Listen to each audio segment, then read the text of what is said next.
Live from the Ed McMahon Mass Communications Center at Quinnipiac University, this is QNN, the Quinnipiac News Network. Good evening and welcome to QNN. I'm Nicholas Colon. And I'm Kelly Ledwith. We begin with a day-long discussion held on campus. It concerns racial sensitivity and relations within the Quinnipiac community. Joe Joya has more. Protests in Charlotte.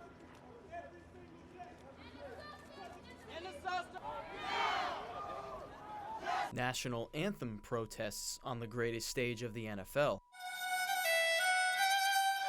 Now, they've made its way to Quinnipiac University. Now back in the Student Center, I did get a chance to speak to one of the students who participated in the movements this past Saturday. And out of curiosity, I asked him, if this happens again, what is next? He pointed in the direction of this library in front of these steps, and he said that they'll do it again so everyone can see. Reporting for QNN, Joe Joya.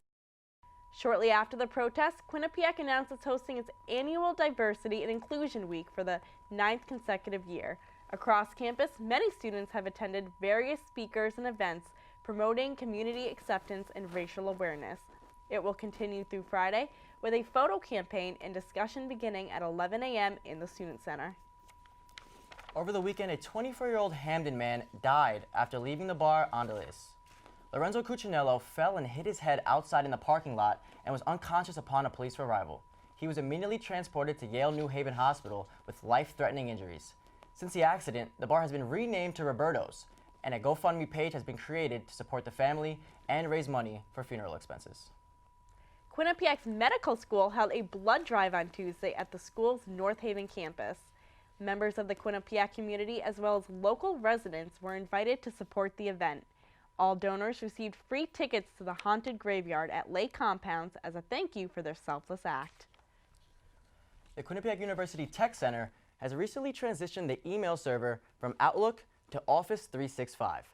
While this program provides students and faculty with an updated and higher-end software, it has also caused numerous issues. The most pressing issue has been parking tickets going to spam, because public safety no longer issues paper tickets. Many students are unaware of the tickets they are issued. With the upcoming election, students gathered on Monday to watch the most watched debate in history. Tom Cunningham has more on the viewing party. Presidential election in recent memory, just over a month away, Donald Trump and Hillary Clinton went head-to-head in the first presidential debate on Monday night. Faculty members from the School of Communications and the College of Arts and Sciences at Quinnipiac University held a panel discussion as well as a debate watch party in the Mount Carmel Auditorium. The next debate will be between the two vice presidential candidates Tim Kaine and Mike Pence, which will take place on Tuesday, October 4th, with the next presidential debate between Trump and Clinton taking place on Sunday, October 9th. I'm Tom Cunningham, QNN. Thanks, Tom. I actually thought the debate was more entertaining than educational. It was quite the debate, wasn't it, Nick? It was. Today in national news, law officials are still investigating a 22-year-old boater and his missing mother. And a Hoboken train crash claims at least one life and injures dozens. Kaylin Blonstein has more. Thanks, guys. One person is dead and hundreds more are hospitalized after a train crash in Hoboken during this morning's commute. The New Jersey Transit train overran its stopping point and went airborne before landing in a passenger concourse. Footage from the scene shows severe structural damage at the terminal, where parts of the roof have collapsed. Both New Jersey and New York officials are investigating the incident. A first grader is fighting for his life after a shooting at a South Carolina elementary school. 6-year-old Jacob Hall was shot in the leg by a 14-year-old outside Towville Elementary School in Townville, South Carolina yesterday. Officials say the suspect shot and killed his father before firing shots at the school. Another student and a teacher were also shot, but their injuries appear to be non-life-threatening. The missing boater, who was lost at sea for more than a week, has been found and brought home. 22-year-old Nathan Carmen and his mom, Linda, went out on a fishing trip back in September 17th. The Coast Guard launched a search, but after 8 days lost at sea, a Chinese freighter saw him in a life raft about 115 miles off the coast of Martha's Vineyard. Nathan was brought back home yesterday by the Coast Guard. Linda Carmen is still missing, and she is presumed dead. The Coast Guard has since suspended its search. Now back to you guys at the desk. It's just awful news to hear. Our best wishes are out to the Carmen family. Yeah, definitely. Coming up on QNN, some lucky Quinnipiac students will be traveling to Fenway Park to catch David Ortiz's last home game. Plus, a new report could make you think twice the next time you take ibuprofen. We'll be right back. Over 2,000 members of the Quinnipiac community crowded York Hills TD Bank Sports Center to support the men's and women's basketball teams at this year's Bobcat Madness. It is an annual event that showcases the coaches and the players to celebrate the kickoff of the 2016 to 2017 seasons. Chris Cords, Assistant Athletic Director, was in charge of organizing this event and says he feels like it was a major success. Yeah, we thought it went extremely well. We had a good turnout. It seemed like the players who we tried to feature really enjoyed it. The coaches enjoyed this new format. The fans had fun. We engaged the students. So I think overall it was pretty successful. Bobcat Madness, formerly known as Midnight Madness, has transformed over the past 4 years. But this year, the format has changed to be more centered around the sports teams.